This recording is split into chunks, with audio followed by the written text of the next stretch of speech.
দেখো একটা কোশ্চেন দিয়েছে, বলছে a sum of rupees 1600 gives a simple interest of rupees 252 in 2 years 3 months. The rate of interest per annum is. দেখো simple ইন্টারেস্টের formula কি? P principal into rate into time by 100। এবার principal amount এখানে বলে দিয়েছে যে 1600 টাকা। রেটটা আমায় বার করতে হবে, টাইম বলেছে 2 years 3 month। তা 2 years আর 3 মান্থটাকে আমি কি লিখতে পারি? 3/12। তাহলে এটা যদি আমি কাটাকুটি করি 3/12টাকে, তাহলে 1/4 হয়ে যাচ্ছে।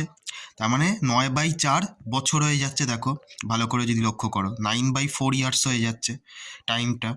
আর সিম্পল ইন্টারেস্ট দেখো বলে দিয়েছে হচ্ছে 252 টাকা। কোশ্চেনই দেখো বলেছে সিম্পল ইন্টারেস্ট হচ্ছে 252 টাকা। তাহলে এবার যদি আমি ডাইরেক্ট ফর্মুলায় পুট করি 252 = 1600, তার মানে হচ্ছে প্রিন্সিপাল ইন্টু রেটটা বার করতে হবে ইন্টু 9/4/100। এবার যদি এটাকে কাটাকুটি করি আমার অ্যান্সার আসবে 7%। তার মানে অপশান সি এটাই এর কারেক্ট অ্যান্সার হবে।